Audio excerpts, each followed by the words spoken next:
We're going to change up a little bit of our guest lineup. This weather, if you're looking outside your windows, has not gotten any better. If anything, in Providence, it's absolutely gotten worse. So I know that there's been some traffic accidents and things that I've had to get around when I got here, and now I'm finding out that some of my guests did. So in just 1 second, we are going to be joined by Joaquin Meza from El Rancho Grande, who I'm very excited to have bring in. Him and his mother are very, very involved in the community, and I mentioned at the top of the segment that I wanted to talk to him about some of the charitable stuff that he has done in the community, and also his mother, Maria. Maria, tomorrow night, is going to be at the Dinner for Dames that's taking place here at with Eat Drink RI, right here in the city at Water Place. So if you hadn't looked into some of these events, I highly encourage you to check them out and look into them, because they're really, really worthy causes that they're supporting in the culinary community. And this year, like I said, they added a new one. Tonight's the Sommelier Smackdown. Then they've got the food truck one, the Dinner with Dames, and then the grand tasting that takes place at the Rhode Island Convention Center here in Providence. So definitely look into these events if you haven't done so already. I know that there's also a lot of other springtime events coming that we are going to start covering. The food truck events are starting. They're going to be all over the state, and Eric Weiner has done a great job from Rhode Island Food Trucks in placing these events. So I want to make sure everybody looks into these things. We're going to bring Joaquin in right now, and then we're going to get going on El Rancho Grande, find out about their Cinco de Mayo plans and the amazing food that I've already brought in here. I was just watching him prepare this one, and the aromas are driving me crazy. So we'll get started in just 1 second with him. And then we're going to have, I think Juliana will be my next guest from Don Jose's, because she's making her way over here right now in this wonderful weather. I think she's unloading as we speak. I'm looking at her coming in the door in this pouring rain. So bear with us for just 1 second, and we'll get started again with Joaquin.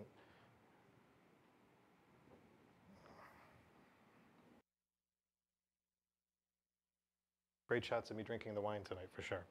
Oh, we got other people arriving now too, so we're going to have, looks like we got Dre coming in the door in this pouring rain. I'm watching everybody come in this pouring weather out here. This is almost as bad as snow delaying people and moving things along. Taylor, all set? Okay. Yeah, I could have used a glass of wine right now. I should have kept that margarita in here is what I should have done.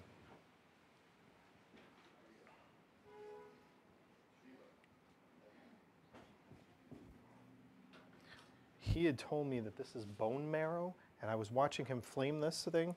So this is an original dish that I've got to get more information on for sure, because everything that's come in so far are things that I want to try, and I need more education on them. And look at this one. Some cilantro on there. I definitely won't be hungry after the segment, which is a nice thing to have happen. All right, and I know that I got a couple questions. Sherry, I can't bring the food out to you right now. I'm sorry. And Jim, I can't bring any food. You and Ryan are going to have to make your date to go to this event. So I'm sorry that I can't bring food over to people. I apologize. Because I have to eat it after the segment usually. All right. Okay, we're just about ready, Rick. Okay, we're good. We've got a lot of food coming in, because now I'm smelling even more aromas coming in with different food. And more margaritas, I hope. We'll see. All right. Here we go. Come on in, Joaquin. Oh my God. Look at this. Amazing. Colorful too. Thanks for making it, and I really appreciate you making the time. My pleasure. So Joaquin is with El Rancho Grande, right here to say hi to everybody. Kind of moved him around because of this weather, so I appreciate him making the accommodation to come in and join us. And I've got, oh, and drinks. Good, I need a drink. Thank goodness. And great glasses too. What do we got here? So this is a cocktail, mezcal. So I call it Rosita Poblana. It's an homage to the town where we come from. Say it one more time, Rosita? Rosita Poblana. Rosita Poblana. So it's a stir cocktail, it's boozy, mezcal, Ancho Reyes liqueur. It's an ancho, chile ancho liqueur from Puebla. What else we have here? Pamplemousse and a little sherry. Oh my God, that's amazing. A little spicy. Very spicy, but it's amazing. Nice and strong. It's very strong too, but this is my kind of drink. I like this. And this is my kind of drink too. There we go. That's why I brought it. So I had just seen, and I want to talk about this because I don't want to forget, I had just seen pictures of you on Instagram, and I think when I spoke to you the other day, you were actually on a bike, right? I was on a bike, yeah. So tell us about what you just completed as a community involvement project that you did. Yeah, so at Rancho, since we've been around for 10 years, we always felt the need to give back. It's always important to be part of a community, and it's not always about money. You have to give back. You have to take care of people. And yeah, so I belong to the U.S. Bartenders Guild, the local chapter. Excellent. And Frank Martucci from Tuna River Casino. Yeah. He's involved in the national board.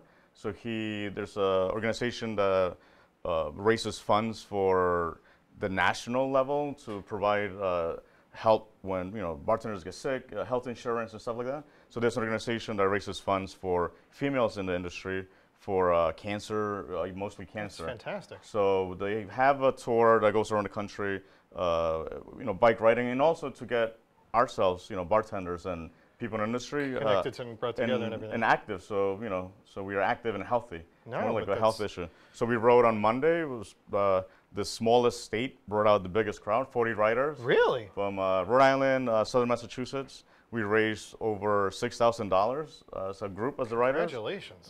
Campari donated another $5,000, so in total 11,000. Campari donated $5,000 on top of that?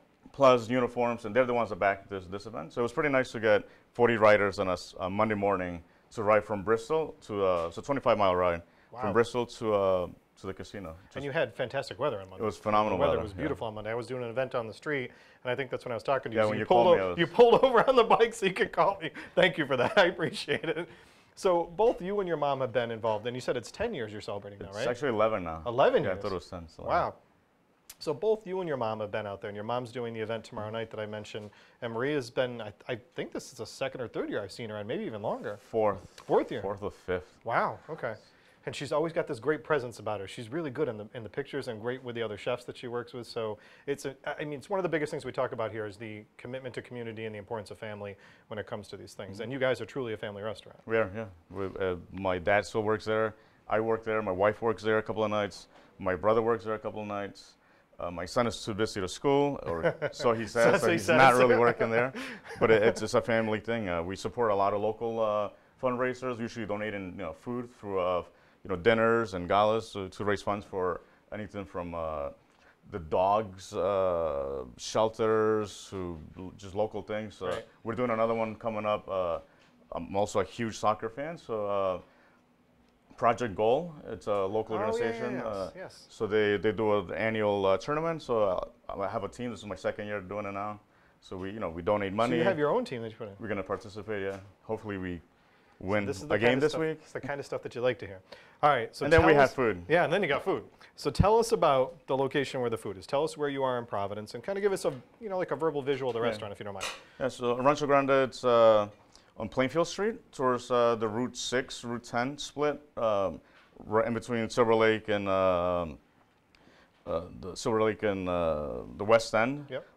Before you get to the New York Systems, and in front of the Walgreens at the split of Pocasset and Plainfield split. So you got good landmarks there. You aren't going to get lost. And then you're set up there. I mean, you guys have kept this pretty authentic, the style of the restaurant. Yeah. So when we opened 10 years ago, we kind of didn't really know much about the industry at all, and we just went with what we knew 10 years ago, 11 years ago. So we based our menu on traditional food that everybody knew, tacos, enchiladas, burritos, just basic, Right. Mexican food that was known in the U.S. Because we felt that people didn't want. Could relate to it. Yeah, it was hard 10 years ago. People are traveling more. People go everywhere now. People are not just traveling to resorts in Mexico. Right. They're traveling to Mexico City. Mexico City is phenomenal. It's by far one of my favorite cities. So one of my friends, Al, this is one of the questions that came up, and I think it's going to showcase what you're going to talk about now, is that's how you kind of started, because it was the familiarity to people at that time. But now you've kind of expanded and brought more traditional family things that you're familiar with, right? For sure, yeah. Yeah, so it's been this kind of evolution, and I was talking to Ernesto in the beginning about educating the consumers and educating the public. 100%, And even with my traveling and going, to Mexico or, the resort towns or stuff like that, I find that the things I'm asking about that I like there, then I come back and I ask the restaurants, do they have them? So I think that the consumer, and I think this is with most nationalities, is that you still get educated on the dishes as you go through. No, for sure. And the lineup they have today of guests, it's impressive. It's phenomenal. If you want to talk about Cinco de Mayo, you have to have these people here. Okay, so that's exactly. Yeah. So I thank you and commend you for stuff like that, because that's absolutely, impressive. and it's important, and it's everybody thinks about the Italian community we have here, and the restaurants that all reached out, all of these guys were very receptive. They've got great clientele, and to me, we talk a lot on the show about wine education and food education, and this is a large part of it.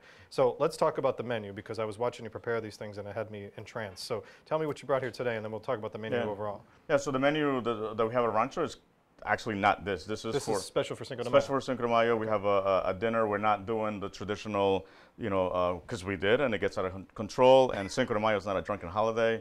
It's a great time to make money, but like I said, it's not about money, and it's about educating. If you don't want to be part of that problem, then we have to step aside and educate. Right. So we created a menu last year. We didn't have that typical party because it's also our anniversary. Oh, so we nice. have a special reservation-only dinner. Even though it's on Saturday, we're still going to close and have 2 sittings, one at 5, one at 8. So 2 seatings, 5 o'clock and 8 o'clock. So you got to make sure you get a hold of that now. And it's just we're featuring. So we're working on a new project. So this is part of what we're going to be working on.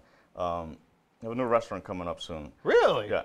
Okay, we're breaking news. All right, all right, we're going to come back to that. We're going to go. So let's go. So this is part of what we've been playing with. And as far as what we have in the menu at Rancho is traditional. Yep. Because it's, we didn't invent anything. It's traditional of what we knew 10 years ago that people wanted. Okay. But this is what we have here. It's also traditional, more regional to certain regions. Okay. But still traditional. Like this molotes they're from Oaxaca. They're like plantain dumplings filled with cheese, served with a mole. Plantain dumplings. Yeah, plantain dumplings. Served with that's the lamest term to. This is. But see, that's not lame to me. I want to buy one of these right now because it looks so amazing. Basic sope. We're importing corn from Mexico. Okay. A couple of companies that we get corn from Mexico. The base of Mexican cuisine. Yep. It's corn. We are the children of the corn. Like our substance began with corn. Okay. So we have to keep that traditional. So it's almost like an evolution. This is still super basic sope and bone marrow. You can find that in Mexico City, everywhere, plenty of stuff. So it looks nice and fancy, but it's very traditional. Yeah, and it's got, I mean, to me, I love bone marrow because I like it in so many dishes, so it's got to be incredibly tasty. You just cut it right out. Just cut it right out, drop it right in there. Just kind of spread it like butter. That's amazing. Just eat it, bite it, it's so good. So you mentioned corn, so, and that was the basis for everything. So, a lot of people relate and they talk about the tacos or the tortillas or the chips and that kind of stuff. Is corn incorporated into so much more like this? Yeah. As far as tortillas, they're a vessel on where you put your food to bring up to be eaten. Many forms, like a regular skinny tortilla, gordita, sopes, huaraches, long, stuffed, fried, baked, different varieties. But they also use it for atoles. Atoles are a warm drink, and mostly they were sweetened with some sort of sweetener, and to add more substance to it, they'll cacao beans. And they usually use the cooked masa from the corn. Okay. So you take dry corn. Yep. You cook it overnight with lime, calcium hydroxide, essentially. You cook it overnight. You let it soak for, my recipe calls for a number of hours overnight, and you grind it in the morning. That's your dough, which you make tortillas from. So now you mentioned you can use that to make the atoles and a variety of different stuff. So you mentioned your recipe. Are all of you guys in the kitchen? Your whole family? Pretty much. My mom is the main one. She's the one that cooks. I give her ideas. Awesome. My mom makes. So we have some. Let's go into this one. Right some ribs that we got at Blackbird Farm. Blackbird Farm, Anne Marie. Look, you're getting another shout out, Anne Marie. Yeah, phenomenal products there. So I was like, hey, cook it, like you would a barbacoa, and then let's find a way to make it look fancy and nice. And so that's, we're not inventing anything. It's just my mom's plays, a little different. But, so served over a peanut mole. We have This is the peanut here. We have a young chef from Mexico that we kind of stole, and he's working with us on a few things. It's great when you can steal. He's worked up phenomenal places in Mexico, and we're taking advantage. He's here for a few months, and we're gonna. So he's our secret weapon. That's awesome. So, talking about the secret weapon, and you were just breaking a little bit of news in here. Tell us about this new concept, because I got to tell you, in talking to you about this, I don't know if it's in the concept or not, but I think you guys should do some cooking classes over there.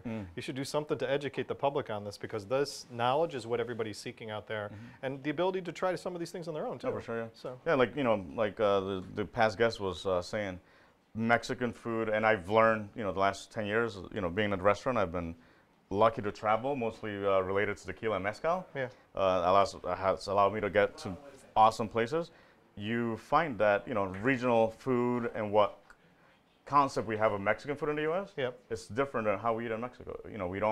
Everything doesn't have rice and beans. Everything is not a taco. Right. There's this phenomenal, delicious things that we need to.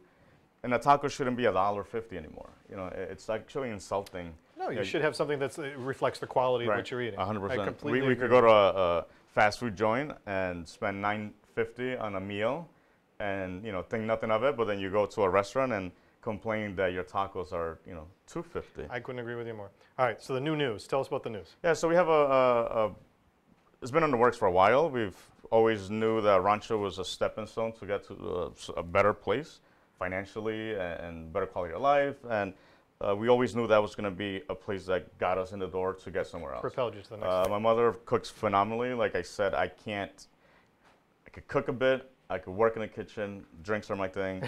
I have ideas, taking her knowledge and my ideas, and we able to put things together. So that idea came up where we couldn't replicate Rancho again. It's too big of a menu. It's just too much work that goes into producing all the food weekly. Right. So we would never. I just found I'm like, there's no way it's gonna work. So we've been thinking about this for years, and location came available. Hope Street. We have friends we're partnering up with a couple of amazing couple that has made this available for us, and it's going to seat about 60 people, 50, 60, bigger bar. Really? Hopefully enough people understand, cocktails like this. Hey, We do have I'm phenomenal on there. cocktails. The idea But is you're to going to the educate. east side, so you're going to go basically from the west end to the east side. To educate people on, we're going to have tacos, different style of tacos. Okay. We have phenomenal produce here. The farming industry in Rhode Island is Absolutely. ginormous. And It's working great. with people like Amory and Blackburn, like you talked about. We Yep. get all our vegetables from the farmers market. So would seafood here. So would you kind of categorize the new location as more of a foodie style, like kind of elevating it a little Yeah, bit? a little So elevator, making it look pretty, but still, my mom, she'll be cooking everything. But a smaller menu. Smaller menu, yeah. Okay. A smaller menu is more efficient for us, easier to execute for us. Do we have a name and a time frame on this new thing? Time frame, 2.5 months at the most. Wow, that's fast. Name, I have a name. It's not official. Still arguing with my mom. You're still arguing. It's about her. It has to be her. Okay. She's still. I'm lucky that I'm She's here in today. charge. I Yeah. know, Maria's in charge. She's usually the one. She's the face, and I'm the backseat driver. Well, Maria, thank you for letting him come today, and it's nice to have him with us. So that's fantastic. I love the news. So I'm going to say, and we're going to put this out there, we're going to have good pictures of these taken and the drinks afterwards. Taylor's going to hook you up, and then we're going to put this news out there. So we're looking at 2.5, 3 months. Yeah, the most. A new location opening on Hope Street, and the name's being finalized. Yeah, fun. That is. fun So you fun. have to make me a promise when you're about to open that you reach out to me so we can come do a Facebook Live Oh, at the for sure, opening. All right. Thank you, Joaquin, for making the time today. I really, really Thank you. appreciate you coming in. Don't waste that drink when you get out there. Taylor, you got to make sure you get good pictures of this. We got Dre coming in next, right?